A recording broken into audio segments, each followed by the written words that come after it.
Bismillahirrahmanirrahim. Assalamualaikum warahmatullahi wabarakatuh. Alhamdulillahilladzi khalaqal mauta wal hayata liyabluwakum ayyukum ahsanu amala wa huwal azizul ghafur, amma ba'd.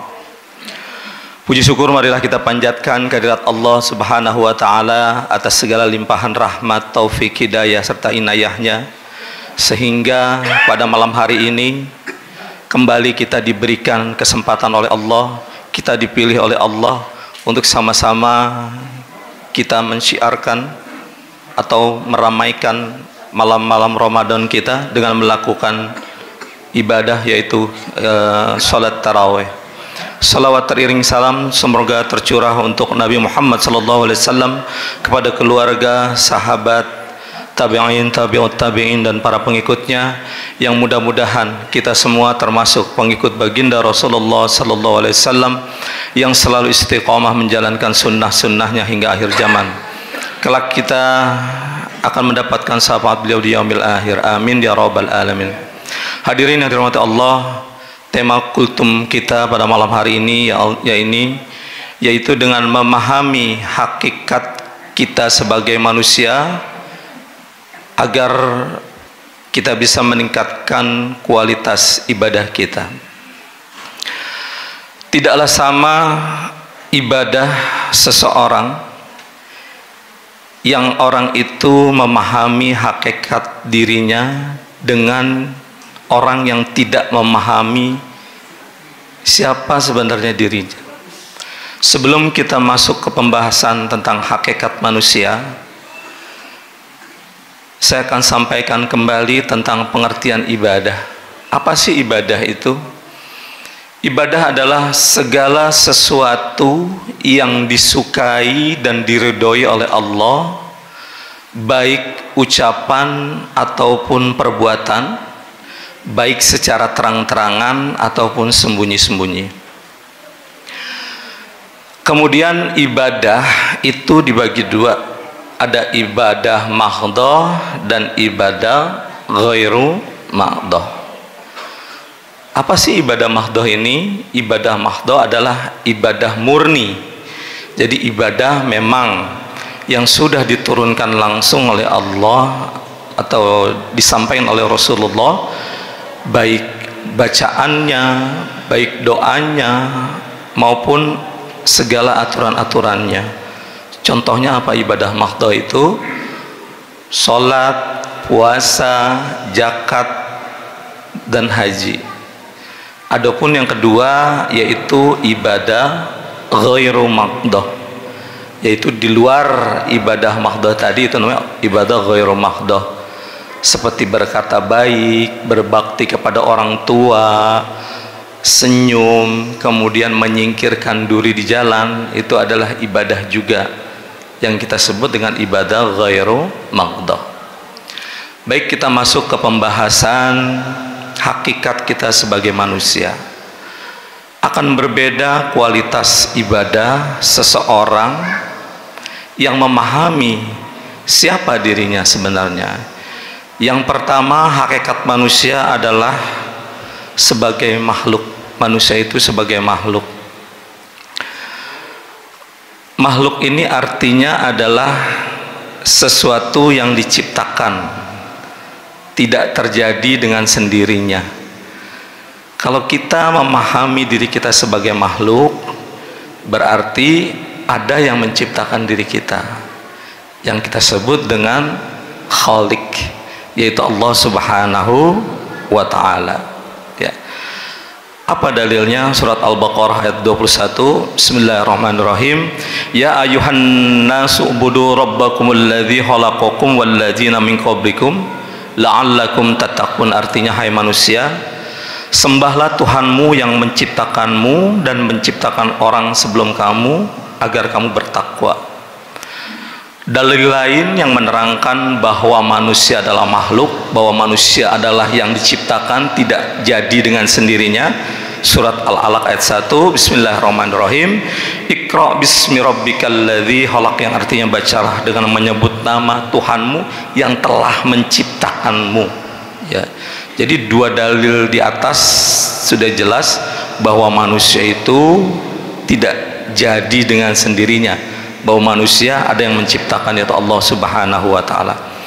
Hadirin yang dirahmati Allah, dengan turunnya ayat di atas seharusnya kita menyadari bahwa kita adalah sebagai makhluk yang diciptakan oleh Sang Khalik, yaitu Allah Subhanahu wa taala, maka tidak boleh sedikit pun ada rasa sombong, ada sifat sombong pada diri kita, karena kita adalah hanya sebagai makhluk. Sedangkan sombong itu adalah pakaiannya Sang Khalik, pakaiannya Sang Allah, ya, pakaian Allah. Jadi itu hakikat manusia yang pertama. Kemudian hakikat manusia yang kedua adalah muharramun. Artinya muharramun itu adalah dimuliakan. Jadi manusia itu memang dititahkan oleh Allah memang untuk dimuliakan, ya. Manusia itu mulia bukan karena hartanya, bukan karena ilmunya, bukan karena status sosialnya. Karena manusia itu dimuliakan oleh Allah karena memang semata-mata itu adalah titah dari Allah Subhanahu wa taala.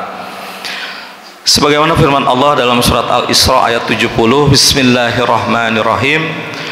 Walaqad karamna bani Adam wa hamalnahum fil barri wal bahr wa razaqnahum minat thayyibati wa fassalnahum ala katsirin mimman khalaqna tafsila, yang artinya, dan sesungguhnya telah kami muliakan anak-anak Adam, kami angkut mereka di daratan dan di lautan, kami beri mereka rezeki dari yang baik-baik, dan kami lebihkan mereka dengan kelebihan yang sempurna atas kebanyakan makhluk yang telah kami ciptakan. Jadi hakikat manusia yang kedua itu adalah manusia dimuliakan. Dan manusia mulia bukan karena hartanya, bukan karena ilmunya, bukan karena pangkatnya, bukan karena jabatannya, bukan karena status sosialnya, karena memang itu titah dari Allah bahwa manusia memang dimuliakan. Kemudian hakikat manusia yang ketiga adalah mukallafun, ya. Manusia mulia karena diberi tugas oleh Allah yang harus ditunaikan, ya. Manusia diberi dua tugas sehingga manusia menjadi makhluk yang paling mulia. Tugas yang pertama adalah untuk beribadah. Tugas manusia yang kedua adalah sebagai khalifah. Dalilnya surat Al-Jariyat ayat 56, Bismillahirrahmanirrahim. Wa ma khalaqtul jinna wal ins illa liya'budun. Aku tidak menciptakan jin dan manusia melainkan agar